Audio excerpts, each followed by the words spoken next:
Hello, thank you for watching my channel today. My name is Sarah and my channel is called Your True Shelf. Today I am doing my first haul of the year already. It's the 11th, I think. 11th of January today, and I've already got another haul, even though I only just filmed a haul. So this isn't books that I've paid for, actually, so that's a good thing. So before I start, I just wanted to tell you that I know lots of people on BookTube are tea drinkers, and I keep hearing on BookTube about this brand of tea called Bird and Blend, and I happened to notice that in Norwich there's a Bird and Blend shop which has appeared recently. So I went in today and I couldn't have had a nicer experience. They were so lovely, and I just wanted to show you what I bought. So I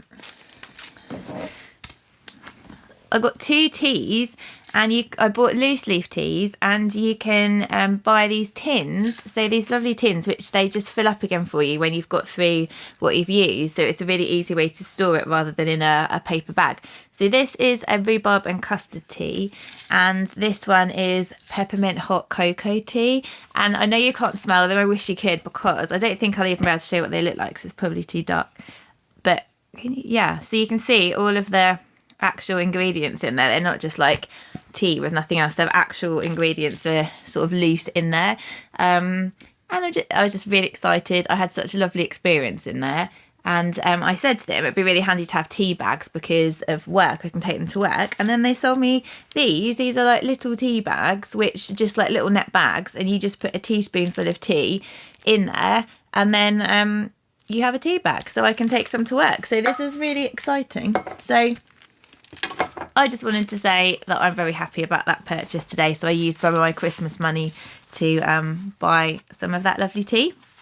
And my first cup is here. So this is the rhubarb and custard one. It does taste just like rhubarb and custard. It's absolutely lovely. I'm just going to have a little bit more before it gets cold while I start talking. Right, so I have to go on the school run in about 20 minutes, so I'm going to try and keep this haul to within that length. So the first 2 books that I got, which was at the end of December, these were both on a Kindle sale. The first one is The Hand That First Held Mine by Maggie O'Farrell. So this is a book about 2 women separated by 50 years in time. So one of them goes, it's set in the past, and one of them goes to get her first job as a magazine editor and live this kind of learn about this sort of bohemian lifestyle, and sort of starts forging her way in the world, and she ends up getting pregnant and wondering whether she can be a single mum in 50 years ago, so I guess in like the early 70s. And then the second part, or the second perspective we hear, is from a woman in the modern day who has had a baby, and everything has changed and her life's become a blur. And it says it links the 2, I don't know how, but it links the 2 women through 50 years of like art, love, history, different stuff like that. And it sounds amazing. And I know like Maggie O'Farrell's writing is fantastic. So that one is a really exciting one. I've never actually heard of anyone talk about that Maggie O'Farrell book before. And then the second one I got on Kindle is called Sankofa by Chibundu Onuzo. And this is about a lady who is mixed race, so her mum's white and her dad is black, and he's from West Africa. And I don't think that she remembers her dad. I don't think he's been a part of her life growing up. And when she gets to the age where her children have grown up herself, and she's kind of more sort of independent again, I guess, she sort of decides to look into where her dad is from, and she finds her mum's student diaries, and there's lots about I think sort of demonstrations and freedom and stuff like that in there. And then she finds out that her dad became a prime minister or a president of a West African country where he was kind of labelled as a dictator, and he's still alive. So she wants to go and see who her dad is and find out what's happened. So that sounds fantastic as well. So they both are very intriguing. Then I got given a book. My friend at work asked us if we wanted loads of children's books that her daughters had grown out of. So Faye and Guy chose quite a few, and I chose one of them because this has caught my eye in Waterstones quite a few times, and I bought this as a gift for Charlotte of Bookish Mama Blooms like a few years ago for Christmas, and is Pax by Sara Pennypacker. So it's kind of I remember it from that. So this is a middle grade book, and it's about a fox called Pax and a little boy called Peter, and he rescued Pax when he was a fox cub, and they've kind of been inseparable ever since then. And he basically tries to return Pax to the wild, and his dad sort of makes him, I think, just kind of drive to a road, leave Pax there and drive off. And he wishes that he'd never done it, and they try and find each other again, I think. So it sounds like it's going to be a bit of a heartbreaker, but I hope it ends happily, because children's stories normally do. Fingers crossed. So that's that one. Then I was very lucky in that my bosses at work, when I went back to work, I found a message from my bosses saying that they wanted to give me £50 to spend how I choose on some gifts, and they'll buy them for me. And so obviously I thought, well, £50 on books, clearly. So I decided to get some books that I've wanted. That I chose them off my wish list that I've been on there for a long time. Well, not a long time, just on my wish list. So that was really fun. So the first one has been on my wish list for a long time, and it wasn't... I've never seen it in a shop before. So, yeah, I found this one. And I think I heard Sean talk about this first. And this is The Stars and the Blackness Between Them by Junauda Petrus. So this is a book about two girls. So one of them is in Port of Spain in Trinidad, Audrey. And then we have Mabel, who's in Minneapolis in America. And Audrey gets caught with her girlfriend and is being sent away to America because obviously her family don't approve of that. And she is goes to stay with family in Minneapolis, and she gets invited round to Mabel's house for dinner because I think their parents know each other, and Mabel hasn't been feeling very well all summer, and anyway, when they meet each other at this dinner, they both fall for each other and start a romance together. But then it says that the reason why Mabel hasn't been feeling very well is also revealed, and so Audrey has to kind of support her through that. I don't know if she's pregnant or something, but yeah, so I've wanted for this for ages, so I'm really, really pleased to have it now. Then the next book that I got, I think the next three books that I got, I saw Jen Campbell talk about, and she talks about a lot of books centred around disability and chronic illness and disfigurement, and I found these books from her, and they all have that kind of theme. They're all non-fiction. So the first one is a book written by a doctor, which I'm always interested in. So this is a memoir by Michele Harper called The Beauty in Breaking.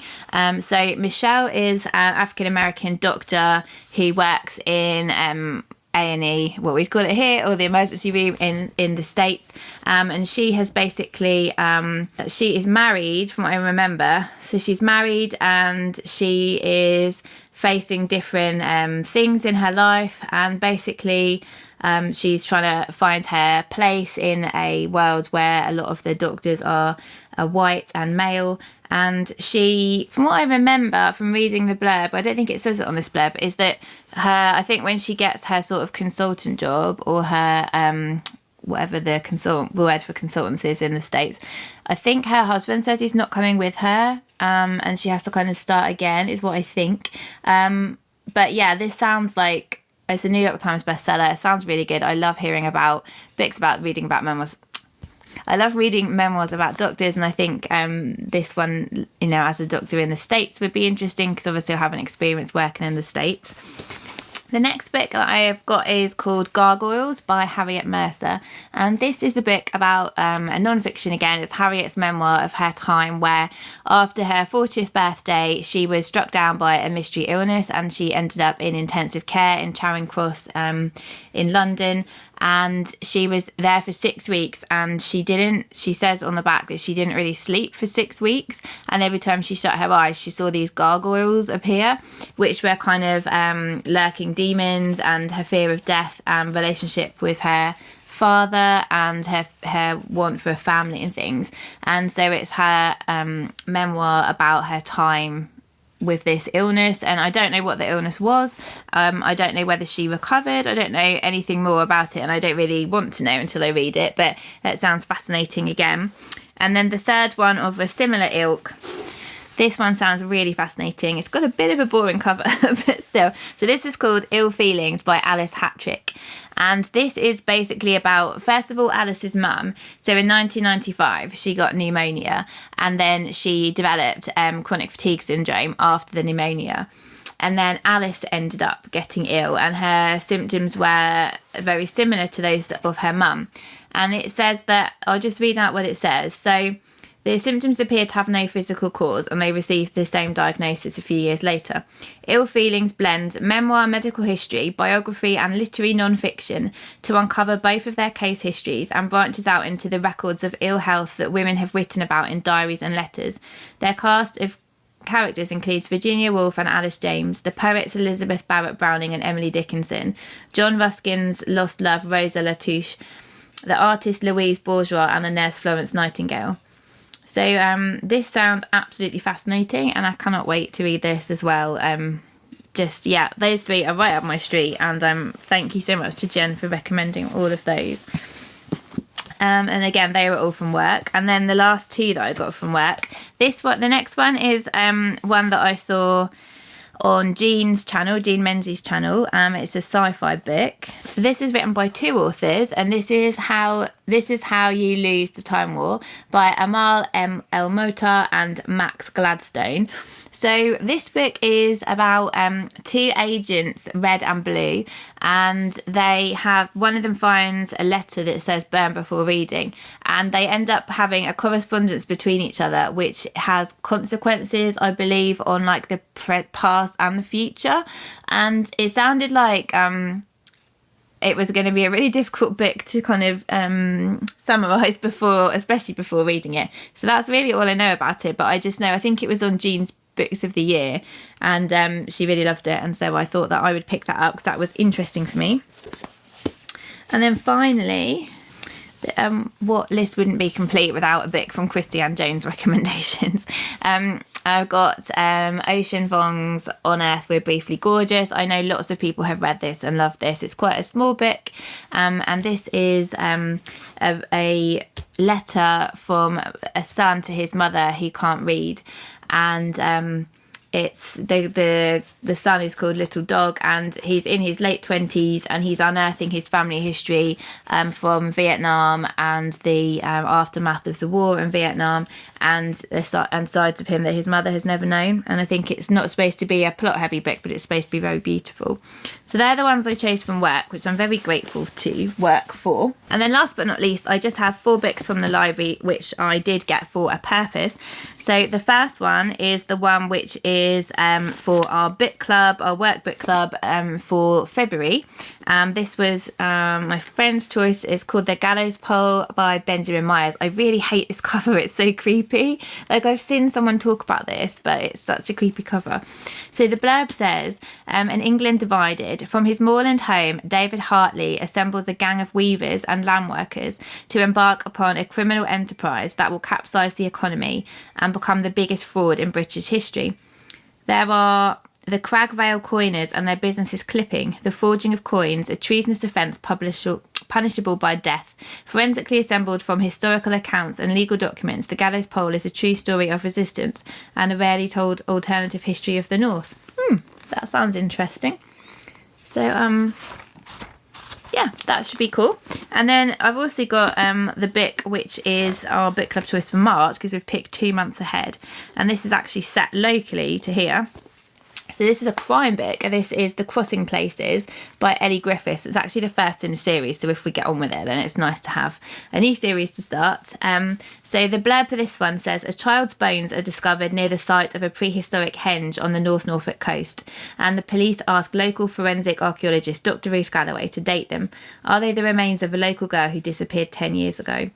DCI Harry Nelson refuses to give up the hunt for this missing child. Ever since she vanished, someone has been sending him bizarre anonymous notes about ritual sacrifice, quoting Shakespeare and the Bible.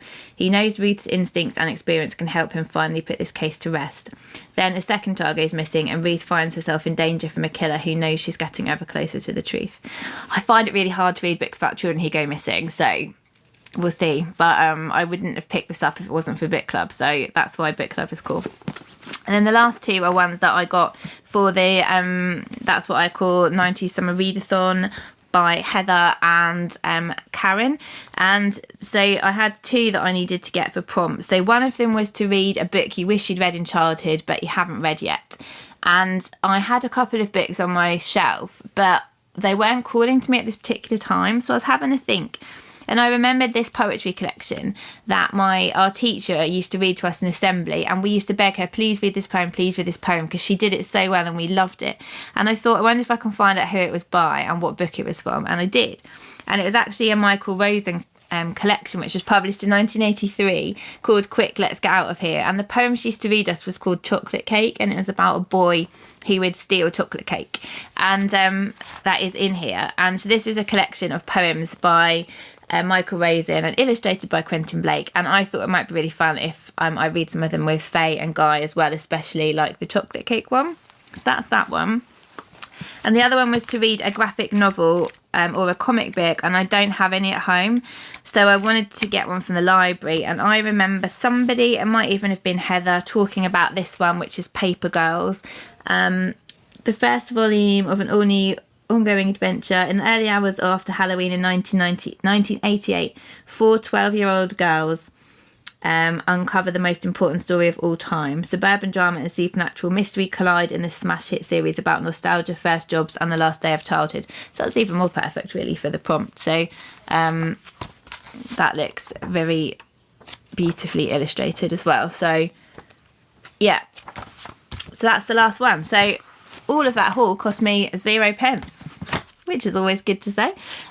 So tell me if you've read any. Tell me if you want to read any of those. I'd love to hear your thoughts on any of the books or anything you want to recommend to me based on what you think I'd like. Please stop by and say hello, and I'd love to hear from you in the comments. And I hope you have a really great week, and I'll speak to you all soon. Bye.